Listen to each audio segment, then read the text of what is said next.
Hello, welcome to TechLab, where I will show you the different things that I've learned within my experience being a college student in IT. Also, the different labs that I've done, and just sharing my knowledge, what I've learned for um personal interest, not for personal interest, but mainly so everyone can see what it's like to study in IT, what it's like to study in college, off college, because I actually do both and I have done both. Um, but this video is just basically gonna go over the basic of Python. This is the first language that anyone should learn if you want to get into technology and if you are wanting to learn any other language. I know Java, it's pretty difficult as a beginner because you have to learn many things before you can actually print hello world. And Python is a lot easier, way easier. And this is going to help you learn and absorb and just get better overall. If you're in tech, you're getting into tech, um, programming can help you learn a lot of skills, problem solving, and this is just something for me to help people and also for me to learn how to teach someone because the best way to learn something or to reinforce something that you have learned is by teaching someone. So now let's actually dive into what we're gonna be what you guys are gonna be learning. So just going over the basics. If you're not aware, I will be using Visual Studio Code. I will recommend you to use it because you can actually have pretty cool things like I have here. But we're actually gonna be putting a new text file. We're gonna be looking for Python. Boom, boom, and let's actually dive into it. So the first thing that we're gonna be learning is the different type of variables. We have one that is numbers and one that is letters. And Python is pretty simple, but you also have to learn how to explain things to the in Python so the program can be run by the computer. You're telling the computer what to do in his own language, pretty much. So we have variables. And what is a variable? It's pretty much as simple as saying X means 10. I want 10 apples, and these 10 apples are going to be in this box. And we're going to be using this box to represent 10 apples. That's pretty much what it is. You have different ways to talk to the computer. Like I said, you have input, you have things to that you put in like input and output, but you also have integers that are numbers like 1, 2, and you also have strings which are like normal letters, which would be like hello and bye. So the way we're gonna be doing this is we're gonna be putting numbers, those are integers, and they're gonna be equals to 15. Then you have strings, so you say word be Python, that's a string. That's actually it's a integer, and I'm sorry if I misspell something. You can always look it up on Google or whatever. I don't care. And then you got string. Principle is the same. So pi, and you see this is decimal. This is it's an integer, but this integer is a float. So it's float, which means float equals decimals. That's the only thing you have to remember. And then you have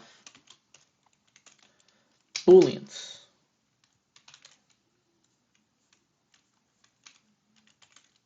I can't remember. Booleans. So booleans are true or false. True, false, or none.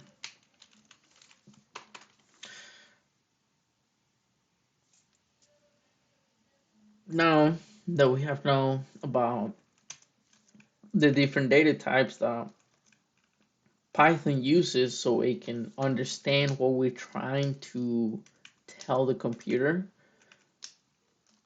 then we need to be able to create a flow control, which is going to help us trigger the different actions that we want the computer to do. For example, in this scenario, we're just going to create a little small program that is going to say that could be used for ticketed system, that could be used for discount system, whatever it might be. So now we're going to be just asking BD for birthday, and then we need the integer because it's a number.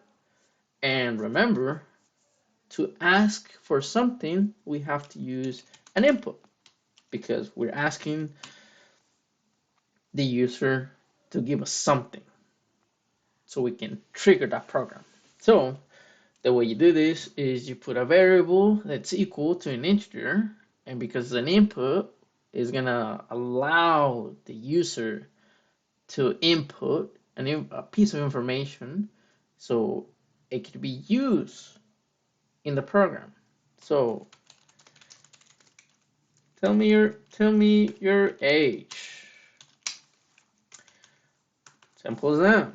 Then we're going to be using the numbers and the variables that we have set already. So the way we create a flow control is by if. Let's say birthday is less or equal to x. If this is true, what's going to happen is going to trigger a message.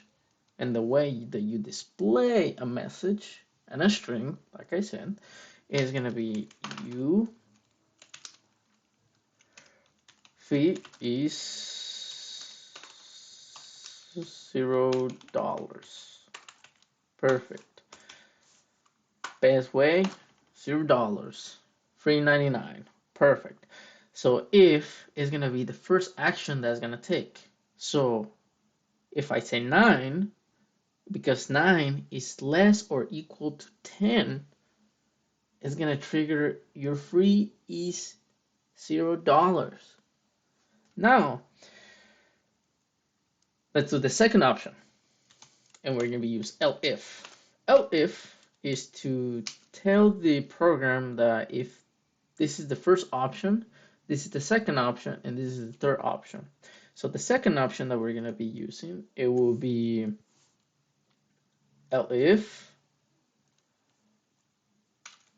number is greater or equal to BD. So my birthday, we're going to print, we're going to display the message, your fee,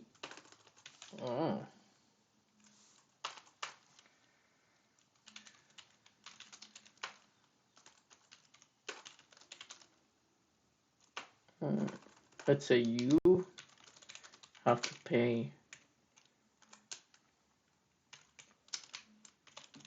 $5. Perfect, you have to pay $5. And then to finish this, we're going to be putting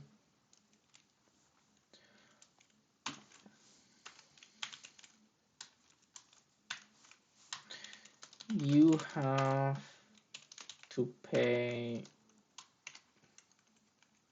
$25. Okay. So now let's run, see if we have any errors. Yeah, whatever, I don't care. Tell me your age. 9. Oh, perfect. Just the way we want it. So in our ticketing system program, we are doing our birthday is 9 years old. Now, your fee is $0 because it triggered that if my birthday is 9 years old, less than 10 is going to trigger $0. Now let's run it again with a different output. Let's say that is 11.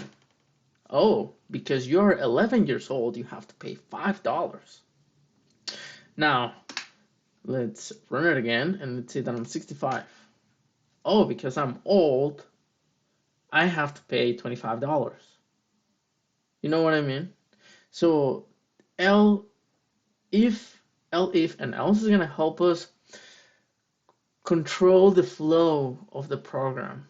In this case, we're controlling the amount of dollars that we're telling the user that they have to pay for the ticketing system, for the entrance system, whatever you want to put it. This is a program that you could be using for whatever reason. This is a way that you can create a program. We're using simple things, a flow control, simple variables, and the different types of data structure. Now, that being said, how can we make that this program can go on and on and on and on and tell us more? Let's say, for example, we're going to delete this because we already know what flow control is. Now, to make sure that the program goes on and on and on, and it gets triggered, or it tells us, for example, I want to display 1 to 5, 0 to 5. Then we'll use for. It will be a for loop. This is called a for loop.